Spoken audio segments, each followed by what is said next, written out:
Something we've done on this channel is we've gone back to 1970 and collected various metrics through 2022 and some data into 2023. I call it the 53-year spreadsheet. This is something that Anna and I have looked at several times. What we're going to do here is do a little twist. I believe we are experiencing something akin to the S&L crisis. According to Investopedia, the S&L crisis was from 1980 to 1989. So Anna, I thought something we would do is bring up the spreadsheet, go into it starting in 1980 and see what happened over the decade. What do you think? I would love that because I have been nervous, especially seeing what's happening with asset bubbles that tend to happen, with low interest rates. Then you see this rapid increase to fight inflation that we saw in the 70s. And a lot of people don't realize that that's really indirectly what led to the savings and loan crisis, the bank Exactly. failures, real estate values tanking, et cetera. So it is something that I'm watching nervously to see what happens with this. And are we going to have a few years, into the next couple of years where we see real deflation in asset values as a result of what's happening, in the interest rate world and banking and credit cycle post asset bubble. So I'm Yeah. really excited to look at your spreadsheet. Yeah, and one of the reasons I wanted to be clear why I think it's like the S&L crisis. It's the best thing over the last 100 years, in my opinion, that we can look at. And it is basically interest rates or treasuries have gone up so high. We're seeing mom and dad, you and I, take money out of savings and checking accounts, move it into treasuries, move it into money markets. And that is essentially what started the S&L crisis. Now, there were some other things like banks couldn't pay over a certain rate. So the margin got really big or the delta got really big. Right. But it's the same problem, right? We've seen, I don't know, $100 billion leave the banking system or something like that and go to money Absolutely. markets, CDs, treasuries. So, Yeah. uh, And at the same time, you have loans coming due, the similarity to the 70s, you have loans coming yeah, due that are collateralized by underlying real estate. And back then it was also oil and gas wells and basically different real estate and businesses. Those values of those assets went up so high. But then all of a sudden, when interest rates came so high and they couldn't refinance the debt and the value of the collateral went down, those loans got written down, which reduces banks' assets. So when yep, banks are holding failing debt or debt on things that lose value, all of a sudden they're writing down their assets at the same time that they have this flight of deposits to yep. not have liquidity and not be able to keep their assets higher than their liabilities, which is why these three big banks just failed. And so Yeah. we're in a very similar period. I agree with you completely there. And, we have only seen the beginning of the fallout of that, I believe. That's the key for me here is the S&L crisis saw 1,000 institutions go, but it wasn't 1 month, it wasn't 1 year, it was over Right. time. We're seeing the weakest actors or the actors with the most mismanaged time duration get hit first. But if this is like the S&L crisis, we will see banks fail later this year. We'll see them fail next year. So, Absolutely. yep, let's get into it. Let's see what we see because actually I have no idea. I did not look at this ahead of time. Fun. Yeah. I think it's more fair to do that. All right. So Yes, hopefully you're seeing that now. I am. All right. So let's get everybody Ken, you've seen this before, but just so everybody knows, I list all the data sources here. So if you want to go argue the data, I've listed them for to your heart's content. This is not my made up numbers. These come from these sites. Down the left-hand column are obviously all the variables. So let's go to 1980. Here we go. Let's highlight this to 89, just so we're kind of in the same page. I don't know. Let's Great. make that yellow so it's easier to see. Oh, that's an ugly Okay. color. So that's ugly. Hurts my eyes. Oh, I don't know. Yeah, whatever. Anyways, fine. Okay, That's here we go. pretty. There you go. It's more soothing. So I don't know where you want to start. You're the guest. You're wonderful. You're the expert. Where would you like to go in this kind of duration? Sure. So let's look at 1980 and let's look at what happened to appreciation Okay. before it started to fall, Okay. and where the interest rates were and where they topped out. All right, so let's do interest rates first. So this, I'm going to look at the 30-year fixed rate interest, which is again, if you look at the data sources, I list where these come from. So they start 1980 at 13%. They go up for 2 years. They come back down. Okay, so they peaked in 81. And then Yes. the low was 87, Yes. but double digits all year. Absolutely. So we had a decade of double digit rates and several years before that. Yep. And then home appreciation. Again, we've taken the time to do nominal and real. We'll do nominal Yes. first, real second. So nominal year on year home appreciation, national median home price was never negative. It peaked in 86. Oh no, 87. It almost 14%. Oh my God, what happened in 87? Yeah. And the average, let's do the average. The average was 6.8%. So for a decade, it averaged 6.8% nominal. Right. Now, we did take the time to adjust for inflation, which, again, if you don't know what that is, that's nominal minus the inflation rate. Excuse me. So we start the year negative, flip positive. Again, 87 is a wild number, double digits. Right. Well, Uh, it's when the 30-year fixed rate finally dropped back into the tens after oh, there being you up, go. 12 to 18 or 19 in the few years before. So I think probably just looking at the data, people were really excited that, Yeah. hey, a decade of way Yay! over 10, we're down to 10. Let's get excited. Yeah. And people were getting stuff in the nines probably then, right? Because again, 10's Right. the average. So, you were probably getting some, oh my God, single digits. Yay. And by And then 86, the S&L crisis was mostly over. Most of the banks had winding failed by down. then, I believe. And so, Yep. I think you're seeing consumer confidence come up. The bank, the Fed having to really pivot and start to lower rates to counteract the banking crisis, and other things that were going in on in the world and in the economy and the tax code, et cetera, during those 80s years as well. Yeah. So unlike above, which I think was average was 8%. I forgot what it was. No, 6.8%. That's nominal. The real, again, adjusted for inflation, average was 1.2% Right. positive. So what I want to look at next is the inflation rate, which I have down here as CPI, and then I'm going to look at unemployment next. So again, CPI comes in for the year at 13 and a half. It breaks in 82. Okay. So it breaks. So again, what was inflation for the decade? So the decade's average was 5.5, which is interesting, but it peaked early and came down and then was kind of flat. Wow, 1.9 at 86. Okay. So then Right. unemployment, And this is post-crisis. What was the last year of the last major bank failure in the early 80s? Do you know? I don't know. I know there was 1,000 institutions. They were mainly really small ones, kind of 3, 4 locations. I I don't know. think it was mostly done by 83, but I'd need to go back and check my Sounds about history right. on that. Yeah.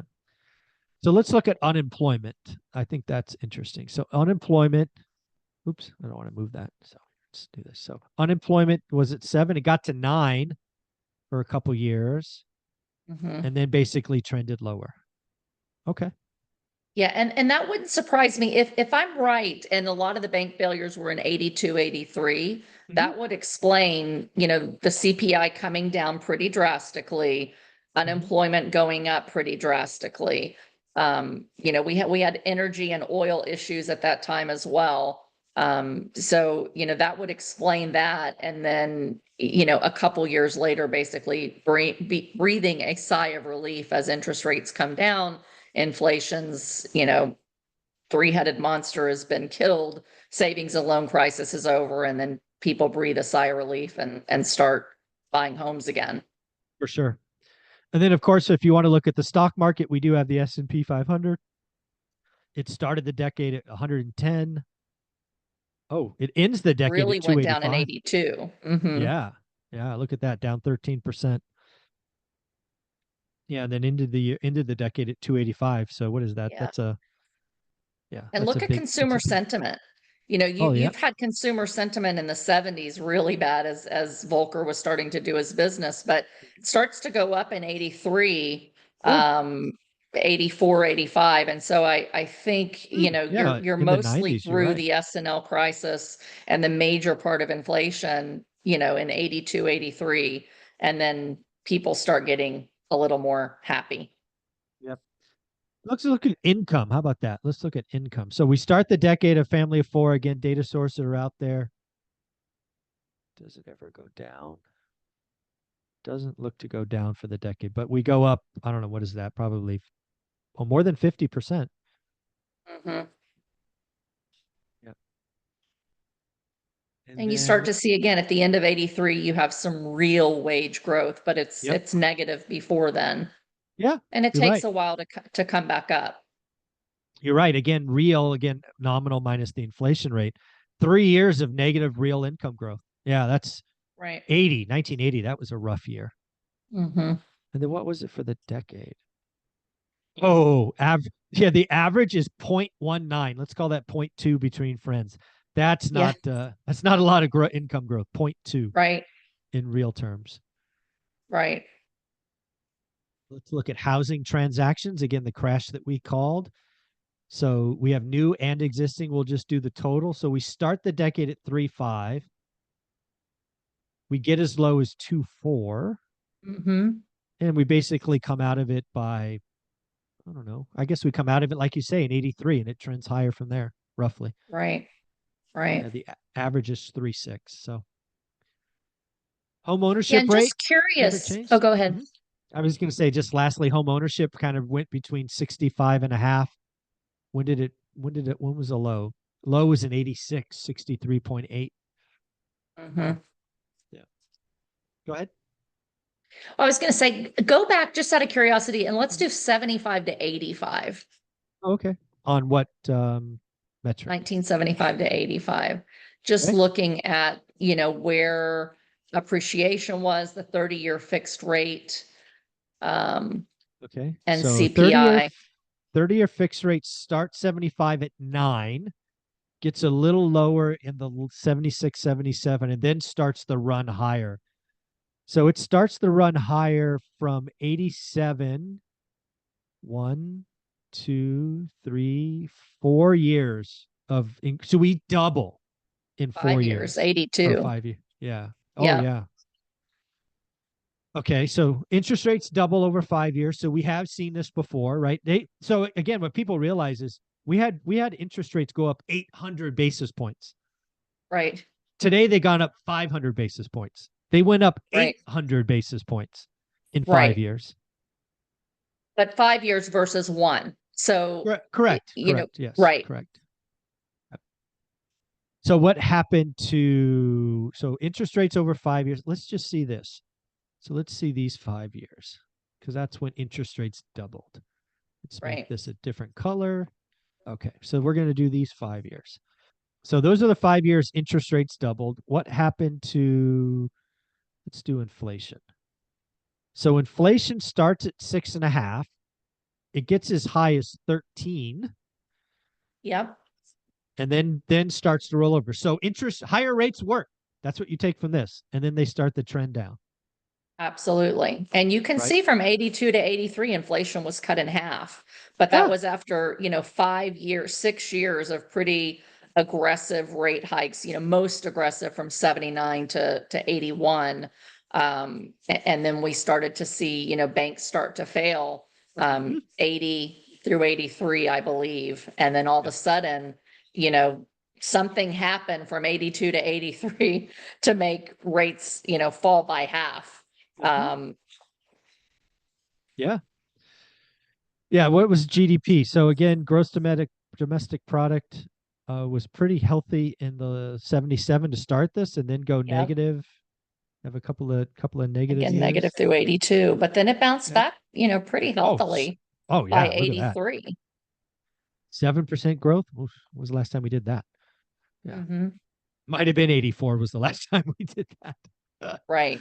But you can um, see it was 83 before you had, growth above the inflation rate and, correct. pretty healthy for a few years anyway, in terms of the gap between, GDP and, the CPI. Yeah, let's look at real wage growth for this duration. This is like 6 years. Real wage growth for six Still years is low. negative Right. 1.45. Right. Wow. And it doesn't look great for, another decade, really. Yeah. I mean, yeah, real. Yeah. I mean, yeah, at least So till despite 86. GDP going up and CPI coming down, it didn't really trickle through wages. Yeah. The average over what is that? 9 years is negative 0.26 Right. real wage growth. So we've seen this movie before. Hmm. Home appreciation kind of over the same duration. This is real home appreciation, negative zero point 0.9. If we just do these 5 years, negative 0.49. So let's call it negative 0.5%. But Hmm. on a nominal basis, it's going to be a big number. Why isn't this working? There we go. 9.4% nominal. So again, if you have Right. 30-year debt fixed, let inflation be your friend. I know a guy who has a shirt that says, I use inflation to get rich. Ask me how. This is Right. this is a good way to do it. So Absolutely. Anytime you can fix your debt, I mean, that's really the key is your debt service payment remaining the same while you're able to raise rents, to keep up with everything else? Or is your debt service growing faster, than your income's growing and its ability to fight inflation? So, for those that invest in single family houses, inflation is definitely your friend over the long term because you have that 30-year fixed debt. Where on the commercial side, this picture is not nearly as healthy because of having your debt service payment grow substantially during this period of time. yeah. And then the other thing I thought was real interesting, I hadn't looked at this before, but rental vacancies kind of always were around 5%, Right. and then they start to jump in 86. And they only kind of jump as, home values start to go up again and interest rates. So, just curious Yeah, how many people people people moved from renters exactly. to homeowners during that period of time again. That's exactly what happened. This Hmm. to me is kind of 05, 06, right? I had a lot of vacancies. I had to give move-in specials. It's because everybody was buying a home. Now, of Right. course, we realized that ended up becoming a bomb, but I think this is the same behavior. These are renters becoming homeowners. Right, because look at 74 and 75. You had, higher vacancy rates, and then Mhm. all of a sudden people start, moving into apartments because they have to. They can't afford a Yep. home. And, then they start to move again a little bit. Yeah. Anything else you want to poke at here? I thought this was interesting. Again, we have seen rates go up 800 basis points. Again, to your point, that was over 3 or 4 years, not Yeah. 1 year. Um, I but it's think the interesting key to here see. is just to show that, this stuff doesn't just get fixed in a year and then everything's back to normal. Everybody's Exactly. screaming for the Fed's going to have to pivot, the economy's roaring, it's a soft landing, and next year everything's going to be great again. And history doesn't show us that. History shows that these things are complex. And after raising rates so high, there is generally fallout. We're seeing that fallout in the banking crisis. I think that's why you brought this up. And I think that there's more pain there. And so, Yeah. if you've got 30-year fixed debt, you're not too worried about it, right? It shows that things do bounce back, but it does take time. And so I Yep. think, the lesson from this is we have to be patient. We have to understand that there can still be some economic pain, but over time, real estate still does really well. It bounces back. And so, it should show you, yes, the next couple years may be a little bit tough. Keep doing great deals, but over the long term, things generally, come back to normal and start to do really well again. And I was pleasantly surprised to see GDP beating inflation even after the SNL crisis within a year or two. Yeah. So that's a positive takeaway from that for me as well. Very, very cool. Anna, this is always so much fun for me. Where can people find you? Great. You can find me here every week. You can find me on social media at Anna Kelly REI Mom and my website, reimom.com.